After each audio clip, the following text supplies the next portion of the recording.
Welcome to A1R Psychic Radio here on Moonstruck TV with Amanda Hall Psychic all the way from the Gold Coast here in Australia. I hope wherever you are in this globe of ours that you've had a really uplifting week. I mean, we've had so many weeks this year, I think, where we felt, like the world's coming to an end and everything's so difficult, and we've been in and out of lockdowns and restrictions, and we're all so tired of it, and we all don't want to hear the word COVID-19 again in our lifetime.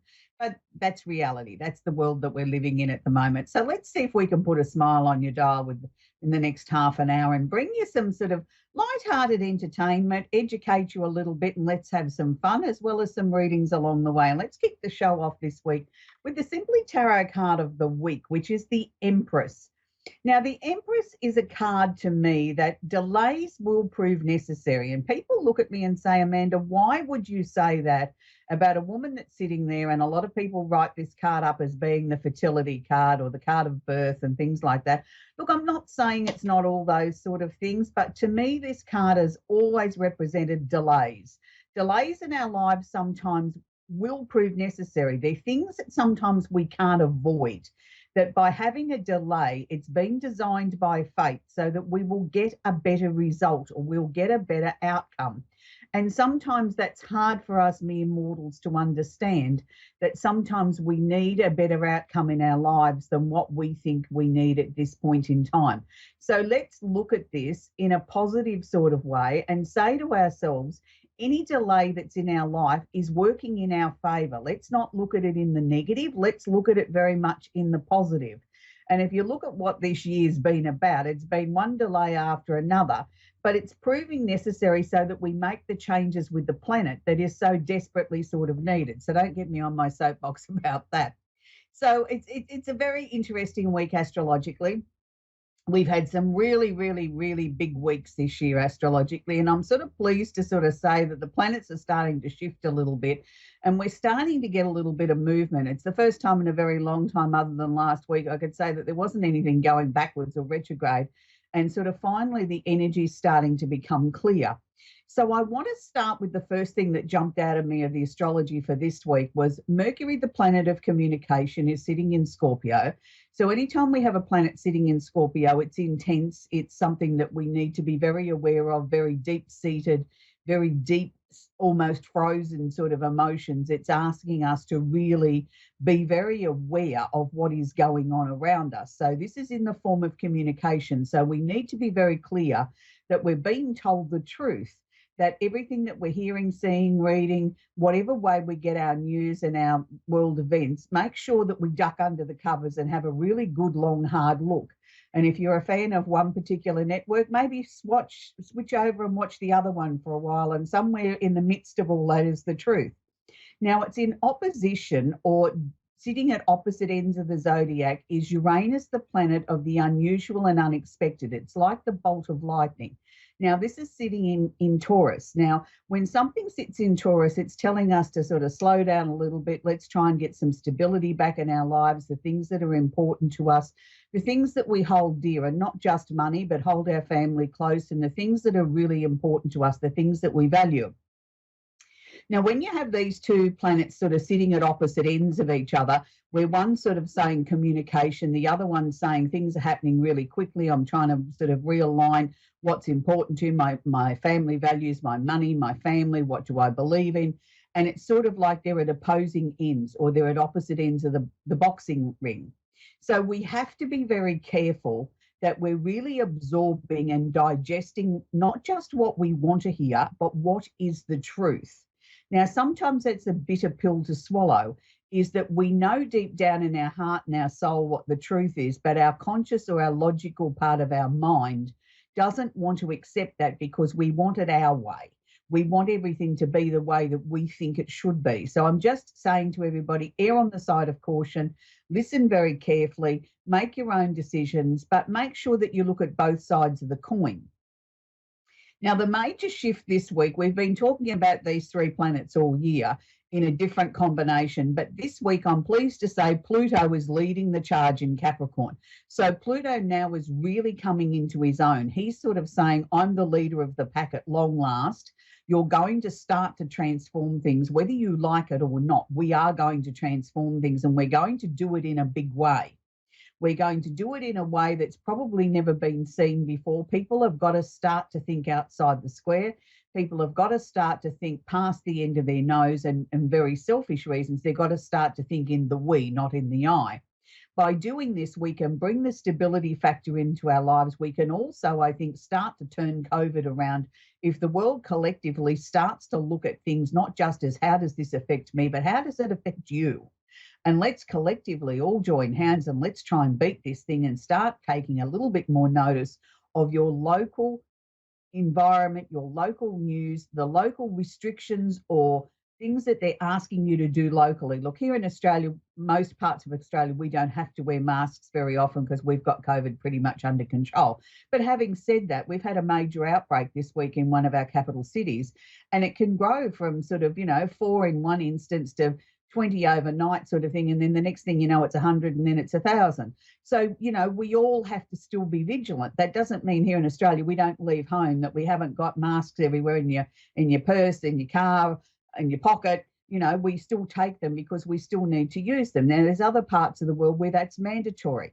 What is so difficult about not just protecting ourselves, but protecting everybody else? If we all take this seriously, I truly do believe we can get on top of this really quickly.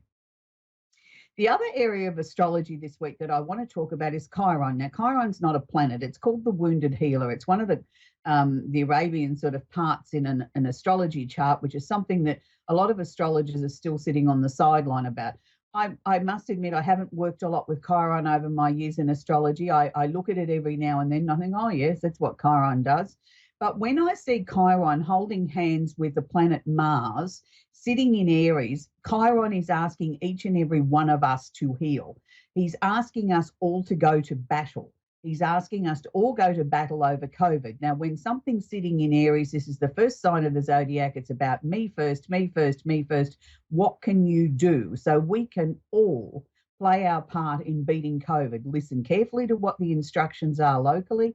Do as we are instructed, wear a mask, wash your hands, socially distance, and let's sort of I know it's difficult as we head into the festive season where we've got so many different celebrations around the world and Christmas, and we want to be with families, but maybe this year our family Christmas lunches and dinners and festive events are all going to have to be done on the Zoom or over the Skype, so that we keep people sort of safe and well, so that we can all hopefully get together next year and have a real celebration that everybody's still sitting at the table and all our loved ones are with us. So this week I've drawn the love candle, and this will become obvious as we go through the show that why I picked the love candle, but I really think that we do need to have a little bit of love in our lives. I think we've all lost this art of being kind to each other, of spreading a little bit of love and joy around the world, because I think it's really, really, really important that we need to start to have some love in our lives and bring people towards us that are really, really important to us. Now, I'm a person that's most of the time I'm pretty positive, and I tend to see the world through a very loving lens because that's the way that I choose to be. I choose to even look at somebody that might have done me harm or done something horrible towards me or isn't such a nice person, that maybe they just need a sprinkle or a little bit more love or a little bit of fairy dust sprinkled on them, that will make them a much better person. You don't know what the other person's story is, at why they've reacted or behaved in the way that they have. We all have a story and a journey to tell, and sometimes it's not always an easy journey. And sometimes it's not a journey that other people can understand as they're looking into our lives. They only see what they want to see. And that's where I think the love candle is so important, that if we all burn a candle this week in love and in light, and for those that we've lost and those that are no longer with us for whatever reason, whether it's been this year or in other years gone by, where we've all had tragedy and loss in our lives. And it doesn't get any easier, might I say, as we go through life and we go through the journey of coming to terms with the loss of the people that we loved and were so important to us, that we can keep them in our hearts forever. So that leads me on to a very, very special part of the show. For most of you know that I'm a huge David Cassidy fan. And this week I've nicknamed it David Cassidy Week, because on November 21, it will be 3 years since that amazing man left the planet with, organ failure from, it was self-inflicted. Let's be practical. I mean, the man drank himself to death. And, you know, sometimes that still bothers me because I think he was a man that had so much to live for. He had so much talent. He brought such love and light into this world. Why was he so troubled? Why could he not find the peace and the tranquility inside himself that he shared with millions and millions of people around the world? And sometimes there is no answer to that's just in our DNA. It's who we are. It's the cross that we were given to bear as we come into this lifetime. It's part of our karma. It's part of our life's lessons, our journeys that we need to learn. But one of the other interesting facts I want to share with you, so it's 3 years on Saturday, on the November 21, since we lost David Cassidy. But when I started to do a little bit more research, it's actually 50 years to the day, on the same day this year, on the anniversary of David's passing, that the Partridge Family went to #1 with its biggest hit, I Think I Love You. So I think that's really ironic when you see coincidences or things lining up like that, where you start to see things like, you know, it was 47 years to the day when we lost David after that song went to air, which made him famous. And then to sort of find that sort of correlation. I also saw this morning on social media that one of the networks in the USA over Thanksgiving is going to run the Partridge Family reruns of all the episodes of the Partridge Family. So if you're a huge fan, you might want to tune into that. For the rest of us, we'll dig it out of our DVD collection and start watching them, as I quite often do. But I just wanted to draw your attention to that because I think it's really important that we remember people. I put on the set, you know, some of my David Cassidy memorabilia. I'm wearing my David Cassidy, the Cassidy Rose earrings, and this is the Love in Bloom necklace from the Cassidy collection. And also I have a very, very special bracelet that I'll sort of show you on camera now that was made for me by David Cassidy's drummer, Terry Cote. And this was a special bracelet that she made for me with all the charms on it representing David Cassidy. And I will wear that with pride. And I want to thank Terry Cote for doing that for me. It's a beautiful tribute to a man that I never personally got to meet. I never got to see him in concert live, but I've always had immense respect since the early 70s. Now I'm showing my age, I know. But also things like the Cassidy collection of jewellery from the Cassidy Rose collection out of London. It's a really unique group, and it's a group of, you know, wonderful fans from around the world where they're raising money for different charities that David was very, very passionate about, from Alzheimer's to his love of horses to, you know, children learning and having the opportunity to learn music in school. So there's many, many charities that these ladies support with their work that they're doing. So if you want some further details, I'll pop it up on my Facebook page later on in the show. So let's move the show along and let's talk to Tim in Hamilton in New Zealand. Are you there, Tim? How are you? I'm very good, thank you. Do you have a question I can work with, Tim? Yeah, I'm an immigrant to New Zealand. I moved from South Africa to New Zealand. But I had a grandfather that was also a bit of spiritual and all sorts like that. Before I came, he said to me that my guide or spirit or whatever is telling him that I'm going to move from South Africa to another country. And either way, if I stay or either way, if I go, I will make it. And I'm been living in New Zealand now. My grandfather's name is Thomas Marais, and I just basically want to know that if what he said is the truth, because sometimes I just feel like I'm struggling a bit, you know, and mostly also with my kids, because I just want to know that everything will be okay. Me and my wife will be okay, because we're immigrants, you know, and I just want a bit of a reason that I did make the right decision.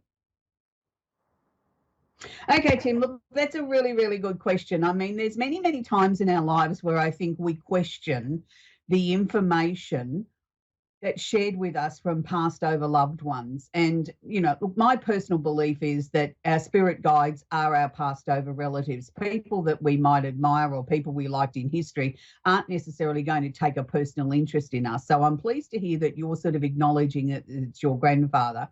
And I can appreciate and understand that you're questioning whether or not he's given you the right information, or did you interpret the information the way that he wanted you to.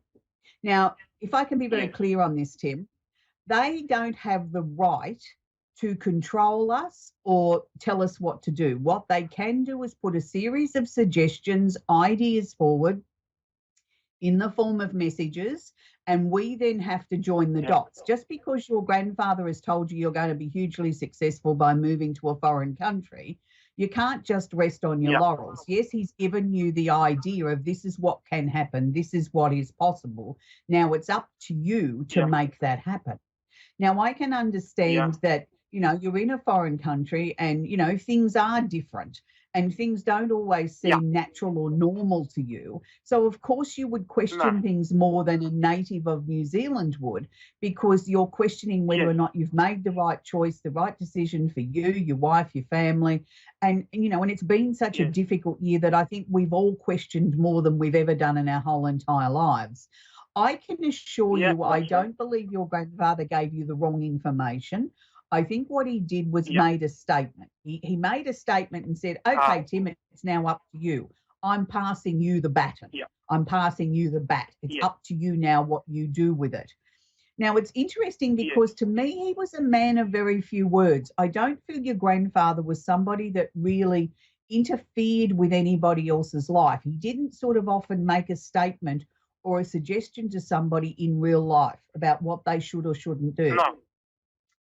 So for him to do that with you, he obviously felt that you needed something, not so much a rule book to live your life by, but something to sort of hang on to, that, okay, Granddad said that. I wonder what he meant from that. Am I on the right path? Am I doing what's necessary? So it was almost like giving you some strength or giving you some backbone when you needed it. So it's still entirely up to you what you do with it. I know there's a part of you that is homesick, and I don't think that that's necessarily a bad thing. I think that's also part of the strength, and it's also part of understanding who we are as people.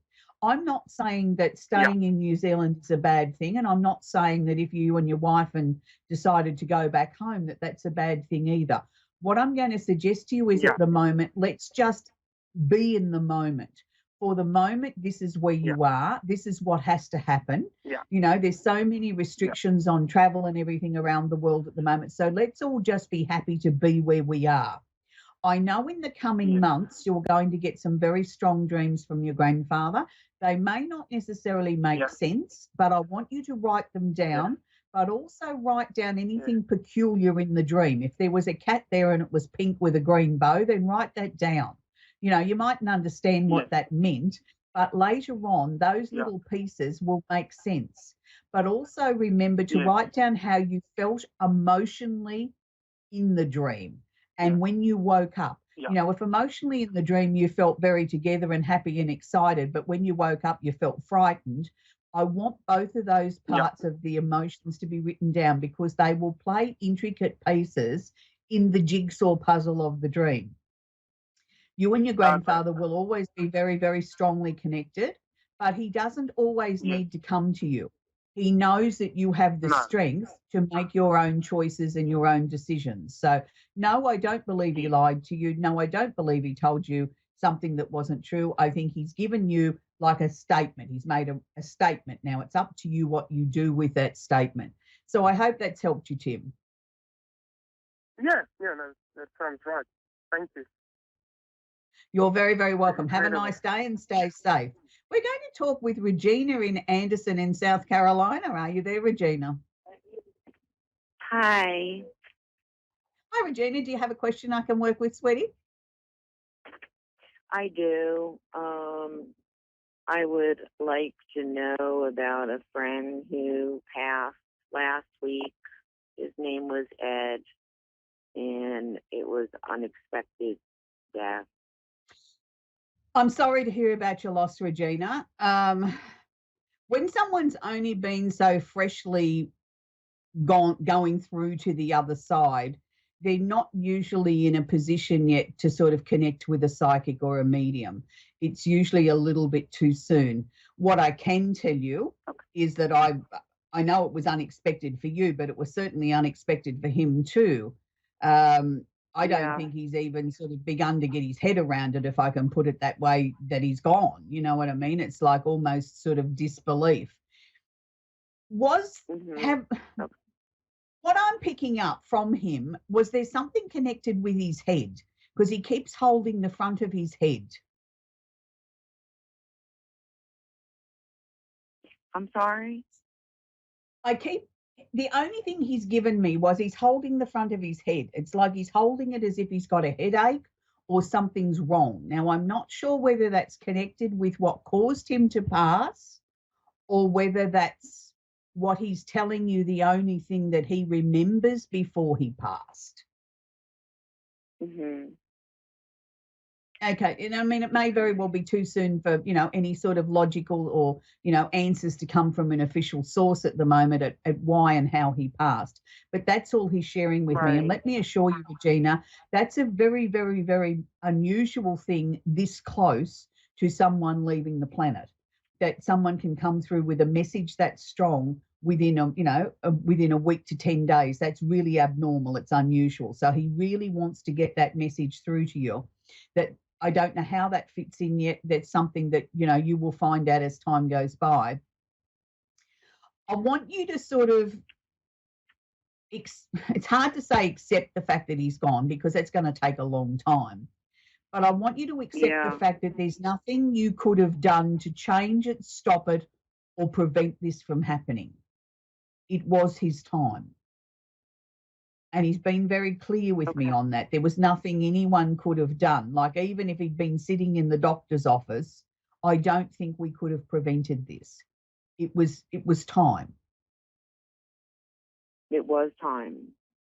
Yeah, and it's hard for us to accept that here, being here on Earth, that how can somebody that, wasn't meant to go, that wasn't sick, wasn't whatever, why is it time? I can't answer that. All I know is, from what I believe, that we come into this earth, into this lifetime, with an invisible number stamped on our forehead that says the day we're going to depart the planet and how. That's just what I've always believed in. I have no proof of that. But when he came through and showed me him holding the front of his head, and he said to me, nobody could have prevented this. It was time. So I have to go with what he's telling me, Regina. I'm so sorry for your loss. It's been such a year of loss that I think this year loss seems to be even harder, if I can say that. It's just sort of like, I think because we're all so raw from everything that's gone on, that anything that happens is more amplified than normal. So all I can suggest to you is, darling, is just allow the grieving process to take its process. Don't stop it. If the tears come, let the tears come. If the anger comes, let it come. If you want to yell and scream and stamp your feet, do that. Like, we all have a different way of grieving. And the worst thing we can do is dam it up. We've got to release it. We've got to allow it to be free, because that's part of the healing. And that's also part of allowing him to be able to move through to the other side, more easily, if we here on Earth do our bit and allow the grieving process to happen. Then they can grieve us as well, because we've lost one person, but they've lost everyone. And that's what makes it so difficult, is that people sort of tend to call it earthbound, or the spirit isn't rested, or whatever.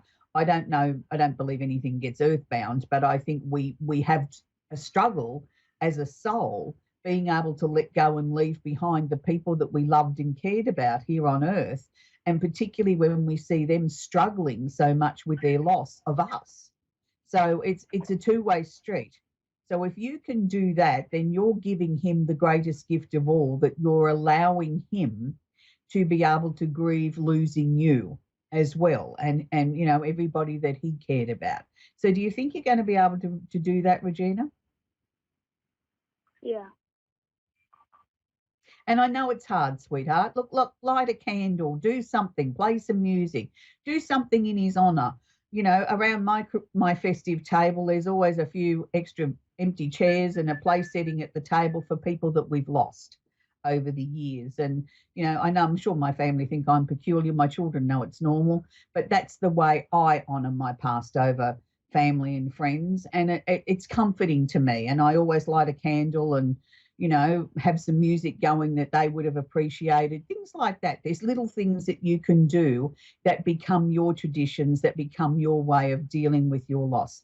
I'm really, really sorry for your loss, Regina, and I hope you find some comfort in the message. Anyway, that's where we've got to leave Regina in Anderson in South Carolina.